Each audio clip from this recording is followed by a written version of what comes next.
Hello student, welcome to my YouTube channel Rohit academy. Student, आज हम इस वीडियो में आप लोगों को बताएंगे क्लास 11th का जीव विज्ञान आप लोगों का सब्जेक्ट है, यानी कि कक्षा 11 का आप लोगों का विषय है जीव विज्ञान यानी कि बायोलॉजी है। वार्षिक परीक्षा का ये पेपर है 2024 का, और आप लोगों का पेपर का जो कोड है यानी कि पैटर्न जो आप लोगों का है क्या है, ADE है। इसका हम संपूर्ण हल के साथ आप लोग को इस वीडियो में बताएंगे। और आप लोगों को जानकारी के लिए बता दूँ कि आप लोगों का अगर वार्षिक परीक्षा का पेपर 2024 का पेपर नहीं हुआ तो आप लोग इस वीडियो को अंत तक जरूर देखिएगा। आप लोगों को संपूर्ण तरीके से जो आप लोग का पूर्णांक है 70 में 70 नंबर कंप्लीट करा देंगे। आप लोगों को वीडियो के अंत तक बने रहिएगा। चलिए बिना देरी के शुरू करते हैं। देखो बाबू, यहाँ से हमारा खंड आ यहाँ से स्टार्ट होता है, जिसमें से बहुविकल्पीय प्रश्न दिए गए हैं, यानी कि मल्टीपल चॉइस क्वेश्चन दिए गए, MCQ दिए गए। पहला क्वेश्चन पर आ जाते हैं। पहला क्वेश्चन देखिए क्या दिया गया कि हाइपेंथोडियम पुष्पक्रम पाया जाता है, यानी कि किसमें पाया जाता है, हमें ये बताना है। देखिए हमारा ऑप्शन भी देख लीजिए क्या क्या दिया गया।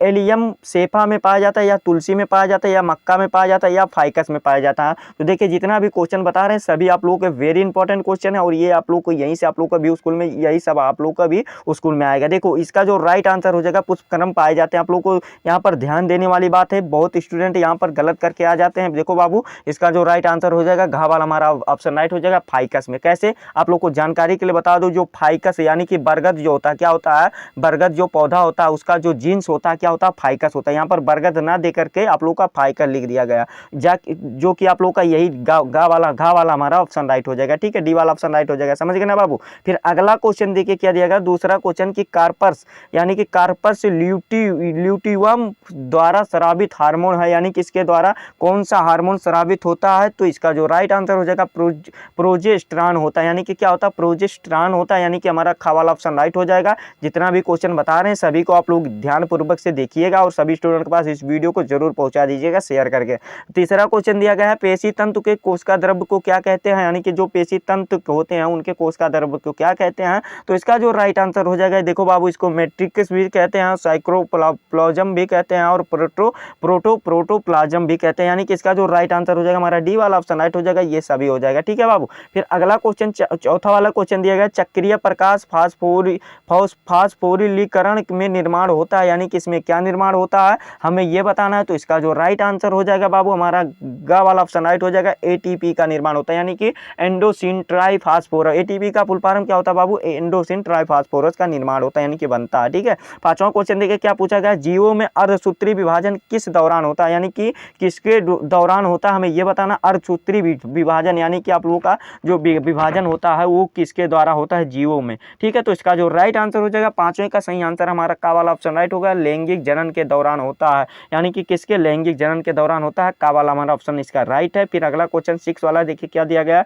वही कोशिकाएं कौन सी हैं जिनमें सेंट्रियोल नहीं होता, यानी कि वही कोशिकाएं कौन सी होती हैं जिनमें सेंट्रियोल नहीं पाया जाता है। तो वो तंत्रिका कोशिका होती है बाबू। कौन सी कोशिका होती है बाबू, तो तंत्रिका कोशिका होती है, यानी कि का वाला हमारा ऑप्शन इसका राइट है। ठीक है। फिर अगला क्वेश्चन चौथा वाला क्वेश्चन देखिए क्या पूछा गया, द्विबीजपत्री तने में अंतर क्या दिएगा, अंत अस्तो त्वचा में को कहते हैं, यानी कि इसको क्या कहते हैं हमें ये बताना है। तो इसका जो सातवें का जो सही आंसर हो जाएगा हमारा खा वाला ऑप्शन राइट है। इसका क्या कहते हैं बाबू, इसका मंड अच्छद कहते हैं। क्या कहते हैं, मंड अच्छद कहते हैं। खा वाला ऑप्शन सही है। ठीक है। फिर अगला क्वेश्चन आठवां वाला क्वेश्चन क्या दिया गया है कि द्विनाम नामकरण पद्धति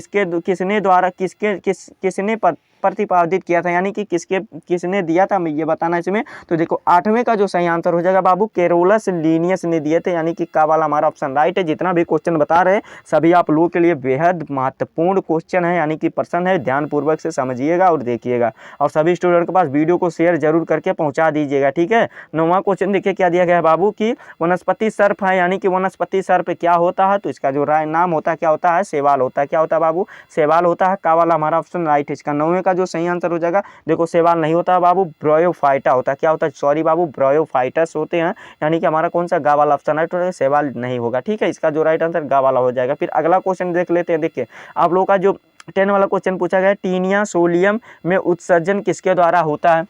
यानी कि जो टीन या सोडियम होता है ये किसके द्वारा उत्सर्जन होता है, तो ये मेलिथियम के द्वारा होता है, यानी कि देखिए मेलिपिधियम की नालिकाएं के द्वारा होता है, यानी कि खा वाला हमारा ऑप्शन इसका राइट है। फिर अगला क्वेश्चन 11 वाला दिया गया, लवण प्रतिधारक हार्मोन कहलाता है, यानी कि जो लवण प्रतिधारक हार्मोन होता है वो किसे कहते हैं, हमें ये बताना है। तो 11 का जो सही आंसर हो जाएगा हमारा का वाला ऑप्शन राइट हो जाएगा, ये ग्लूकोकार्टिकाइडियस को कहलाता है, यानी कि का वाला हमारा ऑप्शन राइट है। फिर अगला क्वेश्चन 12 वाला दिया गया, मस्तिष्क का सबसे बड़ा भाग होता है, तो मस्तिष्क का जो सबसे बड़ा भाग होता है उसका क्या नाम होता है, जानते हो बाबू, थैलेमस होता है। क्या होता है बाबू, बड़ा, यहाँ पर बड़ा भाग करने की बात कर रहा है तो थैलेमस होता है, यानी कि खा वाला हमारा 12 का जो राइट आंसर हो जाएगा, खा वाला ऑप्शन सही हो जाएगा। ठीक, फिर 13 वाला क्वेश्चन पर आ जाते हैं। 13 वाला जो क्वेश्चन पूछा गया, बीज का बाह चोल की झिल्ली जैसा पतला निम्न में नहीं होता है, यानी कि निम्न में किसमें नहीं होता है, तो इसका जो सही आंसर हो जाएगा हमारा, कौन सा सही आंसर हो जाएगा जानते हो बाबू, 13 का राइट आंसर जो हमारा हो जाएगा, खा वाला ऑप्शन राइट हो जाएगा, नारियल में नहीं होता है बाबू, किसमें नहीं होता, नारियल में नहीं होता है, समझ गए ना बाबू। फिर अगला क्वेश्चन जो दिया गया है 14 वाला क्वेश्चन दिया गया, गुणसूत्र को अभिरंजित नहीं किया जा सकता है, यानी कि गुणसूत्र को कहाँ पर अभिरंजित नहीं किया जा सकता है, हमें ये बताना है। तो 14 का जो सही आंसर हो जाएगा हमारा कौन सा, गा वाला ऑप्शन राइट हो जाएगा, हीमोटोजाइलिन द्वारा नहीं अभिरंजित किया जा सकता है। ठीक है, गा वाला हमारा ऑप्शन राइट है। फिर अगला क्वेश्चन देखिए 15 वाला क्या दिया गया है, एमिनो वक्रता किसके द्वारा आमापन के लिए प्रयुक्त होता है, हमें ये बताना है। तो 15 का जो राइट आंसर हो जाएगा हमारा खा वाला ऑप्शन राइट है, IAA के द्वारा, यानी कि हमारा खा वाला ऑप्शन राइट है इसका। फिर अगला क्वेश्चन देखिए 16 वाला दिया गया, आंख में फोबिया एक केंद्रीय पिट जीत लवक चिन्ह होता है जिसे कहते हैं, यानी कि जिसे क्या कहते हैं, हमें ये बताना है इसमें। तो इसे क्या, इसका नाम क्या हो जाएगा बाबू, इसका जो 16 का राइट आंसर हो जाएगा हमारा घा वाला ऑप्शन राइट है इसका, कि मैकुला लूटिया कहते हैं, क्या कहते हैं बाबू, मैकुला लूटिया कहते हैं, ये बायोलॉजी है बाबू, घा वाला ऑप्शन राइट टिक कर देंगे। ठीक है, फिर अगला क्वेश्चन 17 वाला क्या दिया गया, देखिए निम्नलिखित में से किसमें,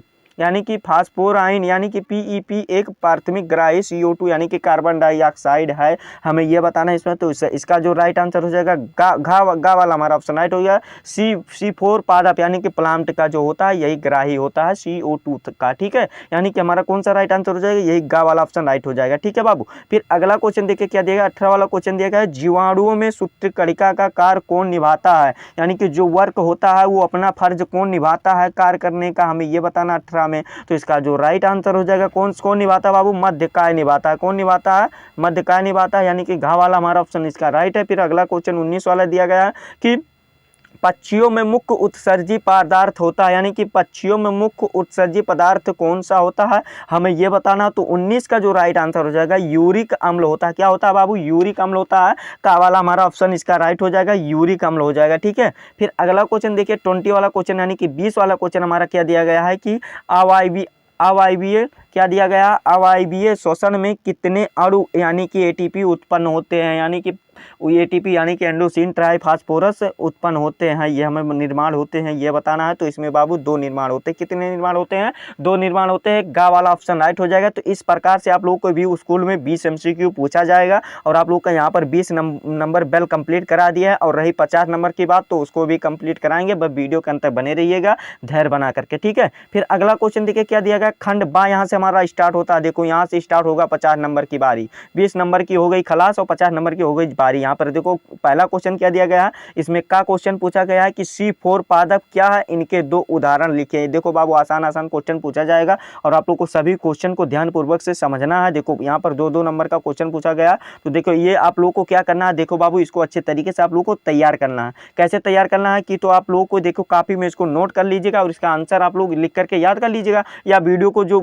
ये वीडियो चल रहा है आप लोग इस क्वेश्चन को स्क्रीनशॉट मार लीजिएगा और इसको आप लोग समझ लीजिएगा। और आप लोग को C4 पादप क्या होता है इनके 2 उदाहरण लिखिए, तो इसको अच्छे तरीके से आप लोग तैयार कर लेना है, बताना हमारा काम है और आप लोग को करना आप लोग का काम है। ठीक है, और फिर अगला क्वेश्चन खा वाला दिया गया है कि क्या दिया गया, प्रोटीन के आवरण तत्व अनुवांशिक पदार्थ के आधार पर विषाणु व वक्राइड्स में अंतर बताइए, 2 नंबर का क्वेश्चन है, तो इसको वाला भी अच्छे तरीके से तैयार कर लीजिएगा। और देखो अगला क्वेश्चन क्या पूछा गया कि जंतु या पादप कोशिका में अंतर लिखे, यानी कि जंतु और पादप कोशिका क्या होते हैं, इसमें अंतर लिखिए, 2 नंबर का क्वेश्चन है, 2-2 अंतर लिख दीजिएगा, आप लोग का ये 2 नंबर कंप्लीट हो जाएगा। तो इसको वाला भी अच्छे तरीके से तैयार कर लीजिएगा बाबू, जितना क्वेश्चन बता रहे हैं सभी आप लोग के लिए इंपॉर्टेंट है। और देखो अगला का घा वाला क्वेश्चन देगा, अर्धसूत्री विभाजन का महत्व बताइए, यानी कि अर्धसूत्री विभाजन का क्या क्या जरूरी होता है, क्या इंपॉर्टेंट होता है, ये बताइए। तो 2 नंबर का क्वेश्चन, तो इसको वाला भी अच्छे तरीके से आप लोग रेडी कर लीजिएगा। फिर अगला क्वेश्चन यानी कि 5वां वाला क्वेश्चन पूछा गया, द्विबीजपत्री तने के दारू के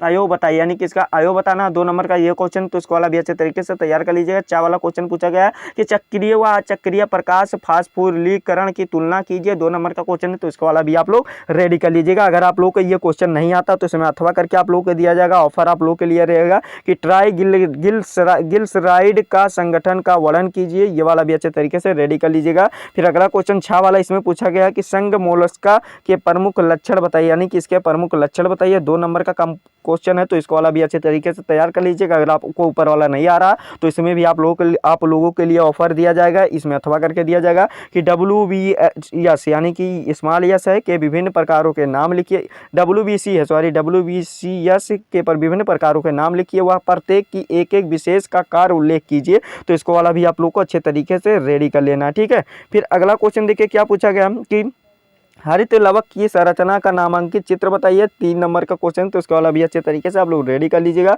और अगला क्वेश्चन देखिए, एंजाइम की परिभाषा एवं कार्यों को लिखिए। तो इसको वाला भी अच्छे तरीके से आप लोग तैयार कर लीजिए। देखिए यहाँ पर इसको आप लोग हेडिंग डाल करके लिखिएगा, चाहे जहाँ पर लिखिएगा, पेपर में भी लिखिएगा तो हेडिंग डाल करके एंजाइम की परिभाषा लिख दीजिएगा किसे कहते हैं, और इसका वर्क डाल दीजिएगा, तो एंजाइम का कार्य लिख लीजिएगा। इसी प्रकार से लिखेंगे तो अच्छा लगेगा बाबू। 3 नंबर आप लोग को कंप्लीट हो जाएगा ये वाला। फिर अगला क्वेश्चन पूछा गया गा वाला पोस्ट क्वेश्चन कि द्विबीजपत्री जड़ के अनुप्रस्थ काट का नामांकित चित्र कीजिए, यानी कि नाम भी लिखना है चित्र को और इसको विस्तार पूर्वक बताना है थोड़ा बहुत। 3 नंबर का क्वेश्चन, तो इसका वाला भी अच्छे तरीके से तैयार कर लीजिए। और निम्नलिखित पर टिप्पणी लिखिए, यानी कि कमेंट कीजिए, परिभाषा लिखना है इस पर। देखो क्या दिया गया है, जड़ के मुख्य लक्षण बताइए और पार्श्व मूलों की उत्पत्ति कैसे होती है ये बताइए। 3 नंबर का क्वेश्चन है, तो इसको वाला भी अच्छे तरीके से आप लोग रेडी करके जाइएगा और पेपर देने, ठीक। फिर अगला क्वेश्चन, जीवाणुओं में पोषण संक्षिप्त टिप्पणी लिखिए। तो ये वाला भी अच्छे तरीके से आप लोग तैयार कर लीजिएगा, ठीक है। फिर अगला क्वेश्चन पूछा गया, श्वेत और लाल पेशी में तंतुओं के अंतर लिखिए। तो 3 नंबर का क्वेश्चन है और ये वाला भी कर लीजिएगा, इसमें अथवा करके भी दिया जाएगा। अगर आपको ऊपर वाला नहीं आ रहा तो नीचे वाला देखिए क्या दिया गया, रुधिर में O2 यानी कि ऑक्सीजन में परिवहन यानी कि ट्रांसपोर्ट या ट्रांसफर क्रिया विधि समझाइए, यानी कि क्रिया विधि क्या होती है इसको समझाइए। 3 नंबर का क्वेश्चन, तो उसको वाला भी अच्छे तरीके से आप लोग तैयार कर लीजिएगा। और 6 वाला जो क्वेश्चन दिया शैवाल एवं जिम्नोस्पर्म के आर्थिक महत्व पर टिप्पणी कीजिए। 3 नंबर का क्वेश्चन, इसमें अथवा करके भी दिया गया है कि ऑक्सीन के वृद्धि नियंत्रक के कार्यों का टिप्पणी लिखिए। तो ये वाला भी कर सकते हैं, आप लोगों के लिए ऑफर दिया जाएगा। फिर तीसरा क्वेश्चन देखिए क्या दिया गया, दीर्घ उत्तरीय क्वेश्चन आप लोग का 5 नंबर का आएगा, यानी कि लॉन्ग आंसर टाइप क्वेश्चन विस्तार पूर्वक से जो लिखा जाता है। देखो तीसरा क्वेश्चन, पादपों में ग्लाइकोलाइसिस का चक्र विस्तार पूर्वक से वर्णन कीजिए। 5 नंबर का क्वेश्चन है और इसमें अथवा करके भी दिया जाएगा। अगर आपको ऊपर वाला नहीं आ रहा तो नीचे वाला भी कर सकते हैं कि क्रेब्स चक्र का विस्तार पूर्वक वर्णन कीजिए। तो ये वाला भी कर सकते हैं, ठीक है। फिर चौथा क्वेश्चन की रही बात, तो चौथा क्वेश्चन भी देखिए कि कवक के आर्थिक महत्व को समझाइए, यानी कि कवक के आर्थिक महत्व को समझाइए। इसमें 5 अथवा करके भी दिया गया है। देखिए अथवा करके इसमें क्या दिया गया कि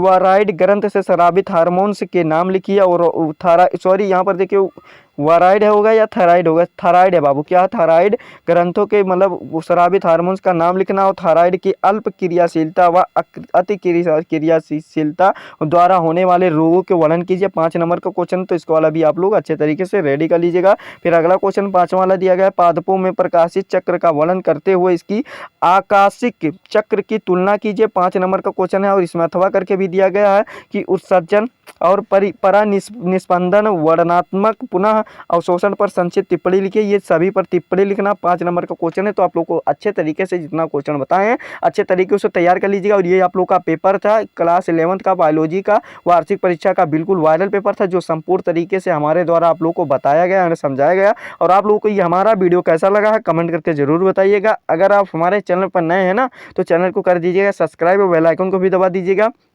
और इस वीडियो को बाबू क्या करना है आप लोगों को कि कक्षा 11 के यानी कि क्लास 11th के जितने भी स्टूडेंट हैं उनके पास अधिक से अधिक शेयर करके अभी के अभी पहुंचा दीजिएगा, ठीक। चलिए आप लोगों से मिलते हैं नेक्स्ट वीडियो में नेक्स्ट टॉपिक के साथ। तब तक के लिए जय हिंद, जय भारत, वंदे मातरम।